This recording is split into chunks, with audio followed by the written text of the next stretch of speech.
And time is up, and it's looking absolutely delicious, bubbling away. Look at that, Julie. Looks lovely. Wonderful. Buonasera and welcome to Tortellino time. Today I will be doing a carne alla pizzaiola. I've done carne alla pizzaiola on the channel before, but today I'm making a slightly different version, a tortellino version, which is slightly drier, but also we'll be adding potatoes to it. And I'll be making a side dish using aubergines or eggplant. Let's make a start, and I'm going to be slicing a large potato in tiny little pieces like this. Actually, they are about 1/2 centimeter pieces. And I'm doing it in this direction because I will be slicing my meat in a little while, which will be not necessarily as big as this, but you will see what I mean when I do it. My potato has got a few black bits, which I'm now removing using a paring knife. Hopefully you will not have the same problem, but if you do, it's straightforward like this. My potatoes are in a baking tray, and I've lined it up with some baking paper so they do not get stuck, as they will be releasing starch. And I'm actually applying some olive oil on one side of the potatoes.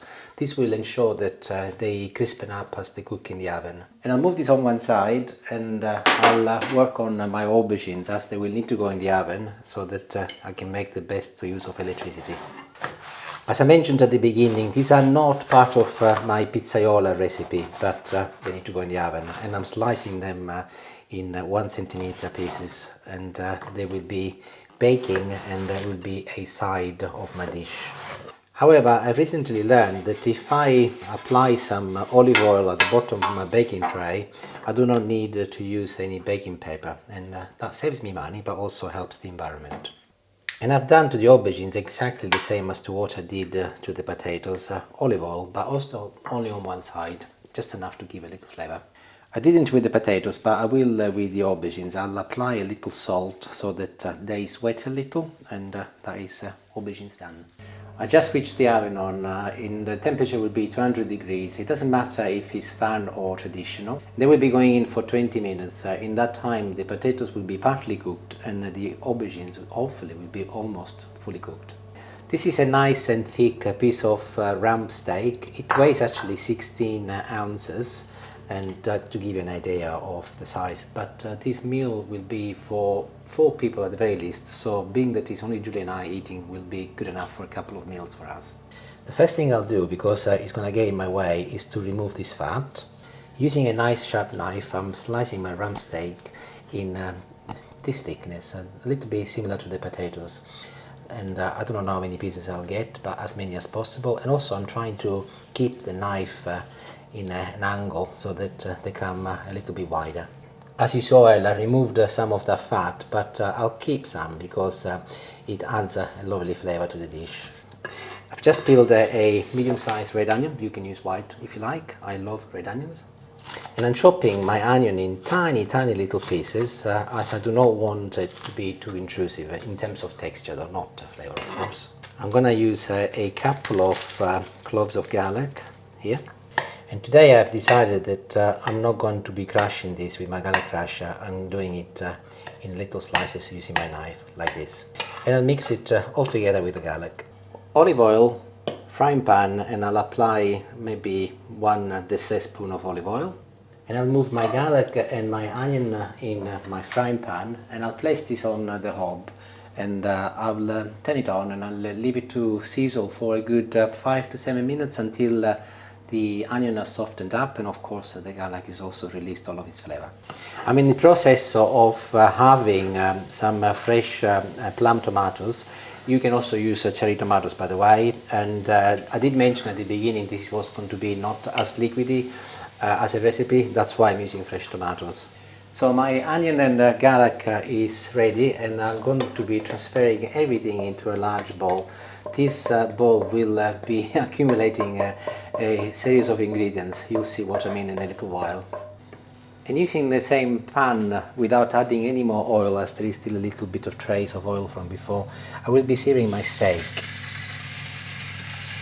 Keep the temperature on a fairly medium-high setting, number 7 I've got mine. It's not on maximum, but and this will not be here for very long, just enough to seal it and partly cook it. And literally within a minute, no time at all, I'll turn it around. And I'll turn the temperature up, as I don't want to boil it, I want to sizzle it, and I think it's okay now. And here I've got my bowl, and I will add my meat to the bowl. And within another minute or so, the remaining steak is also done, and I'll add it to the others. And I'll start mixing everything together so that the meat gets some of the flavor from the onion and the garlic. And I'll leave it alone now for a few minutes to cool down. These are dry breadcrumbs, and I'm adding 8 tablespoons in a bowl, followed by a very generous couple of tablespoons of grated Parmesan cheese. We're making pizzaiola, so I'm going to be using oregano, and quantities to taste really, but I always put a good teaspoonful equivalent like this. Maybe actually a little bit more thinking about it. It's quite a lot of breadcrumbs in there. Yeah, it needs to taste. You need to be able to taste it. Yeah. The pizzaiola word comes from pizza, and oregano is a key ingredient in pizza, hence being generous with it. And I will also add some salt. This is half a teaspoon. I'll add a little bit more, just under 1 teaspoon. And of course a little pepper as well. You can put as much pepper as you like. And I'll mix everything up so that all of the ingredients are combined together. And while I wait, I'll get some of my cheese ready. This is a bowl of fresh mozzarella, which I will be using in the recipe, and I'm slicing it as thin as I can, and so that it goes a long way. And using one of the best tools ever invented in the history of kitchen utensils, I'm using a cheese slicer to slice some cheddar. I will be doing maybe, I don't know, 10 slices to start with, and then I'll see how it goes. I want this recipe to be fairly cheesy because it's not going to be very liquidy in terms of tomato, so I'll be fairly generous with cheese. So my potatoes are out of the oven, and they've been cooling down for a couple of minutes, and you can see that some of them are better cooked than others, but they are pretty much all cooked. And I'm ready to start putting my carne alla pizzaiola tortellino style together, and I'll very much start with a layer of potatoes, immediately followed by some of the cheddar sliced. My steak has cooled down nicely, and it is very safe for me to touch it, so I'm just putting some on top of my cheese and my potatoes, and a sprinkle of my mix of breadcrumbs, parmesan, and all of the lovely oregano we put in, followed by a layer of my tomatoes I halved, and I'm distributing them evenly so that they cover the entire surface. And before I start with my next layer of potatoes, I'll apply a little layer of Parmesan cheese. I did say it was going to be cheesy. Second layers of potato goes in. I got this little one here left. I think Julie might want. Oh, that would be nice. There you go. I'd like to taste the ingredients as we go along. There must be a reward for filming me. Yeah. Now this sounds a little bit boring, but you have to make sure that when you do dishes like this, you compact them well so that they fit in your dish, but also they cook better. And I'm repeating the same process as before, so back to my cheddar, followed by the rest of my steak. And by the way, if you've got some of the juice like I do, make sure that you put it in as well, as it will help when it cooks.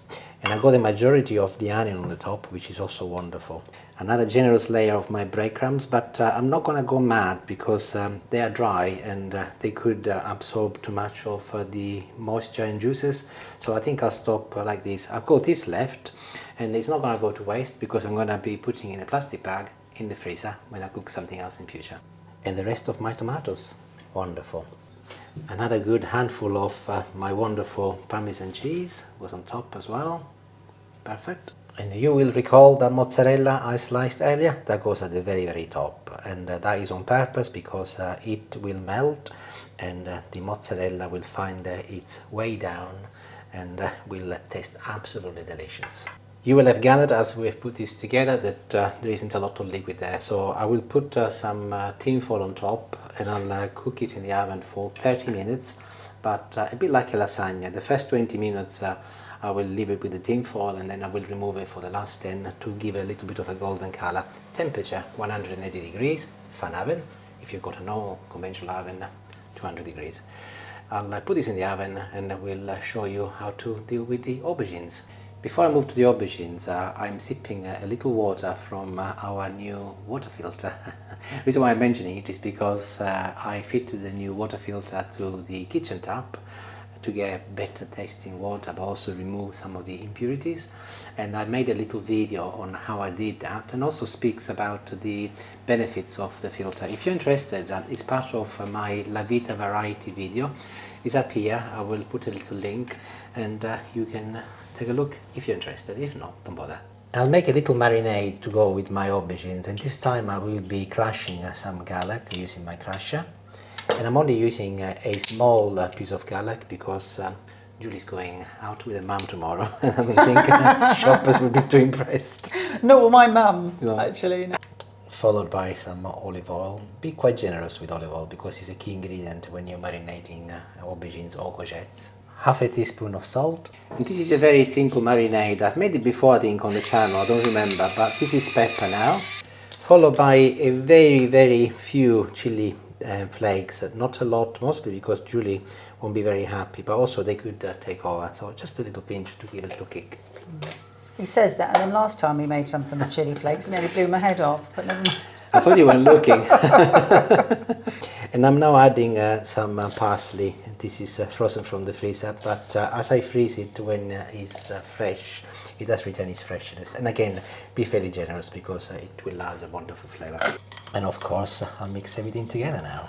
Okay, let's move on to the aubergines, and here they are. They are safe to touch as if they've been out of the oven for a little while now. And the first thing I'll do, I'll slice each aubergine piece into 3 pieces like this. If they are smaller, like the end bit, like this one for example, 2 pieces is fine. And by the way, and I am watching you, whatever you do not remove the skin, do not peel the aubergines. The peel contains a lot of fiber and also antioxidants, so it's really good for you, and also very flavorful. And I'll move everything into my little bowl here. Go along and just pour all of your marinade on top.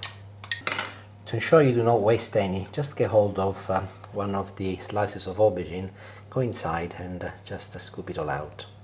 Genius idea. Well, I would like to claim it, but it's something that my mum does all the time, and I've learned it from her. Quite simply, just go in and mix everything together to ensure that all of your marinade covers the entirety of your aubergine strips. And they are quite warm still, and it's a good thing because dinner is not ready. There's another 10 minutes to go anyway, and the fact that they are warm, it helps them getting all of the flavor from the marinade. And I will actually put them in the fridge as they are, so by the time we eat them they will not be cold, but they will have marinated even for 15-20 minutes, which will help. And also I'll go and wash my hands. And time is up, and it's looking absolutely delicious, bubbling away. Look at that, Julie. Looks lovely. Wonderful. And by the way, I meant to say at the beginning of the video, if you are vegetarian, don't skip on this delicious meal. Instead of using RumpSteak, use either sliced aubergines or sliced courgette, zucchini, and cook them in the oven, just like I did with the ones I marinated, 20 minutes, maybe 20 to 25 minutes before you do the same. And then just follow exactly the same process I did for this recipe. And they will also be delicious. Maybe you can drop me a line in the comments, and if you'd like me to make one, I'll be delighted to do so. Let me know. But I will leave this to cool down for 5 minutes, not so long, Julie, and that will be easier for me to slice it and also be tastier. And then I will serve a portion, and we can see what this delicious meal look like, or taste like even. See you in 5. This looks absolutely lovely. May I say, no, don't touch anything. Look. We need to eat. It's so pretty. And may I say, the temptation to just grab a little piece of this meat here from the side has been really tough. Well, I'll... really tough to avoid. Well, I'll help you out with that. Oh. There you go. Yum. I've got a little piece of everything in here. There's tomato, potato, and a little piece of meat.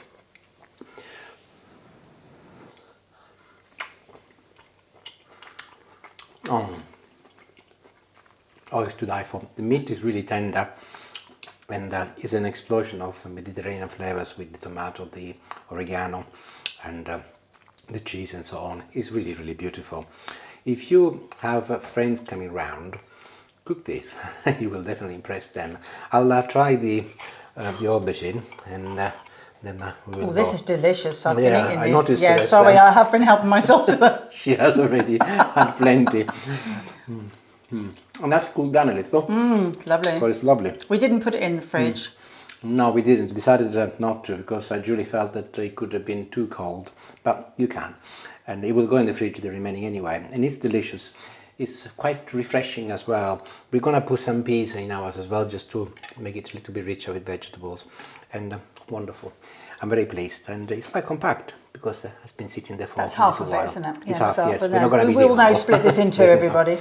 And one last thing, if you are enjoying the channel, please do subscribe. I have got lots of beautiful Italian and Sicilian recipes which you will love. By subscribing and viewing and liking and sharing, you will definitely help me grow and reach more people. Well, thank you for watching. Enjoy if you make it, and if you do, let me know. And Julie's munching away. And arrivederci. Ciao ciao, see you later. Buon appetito.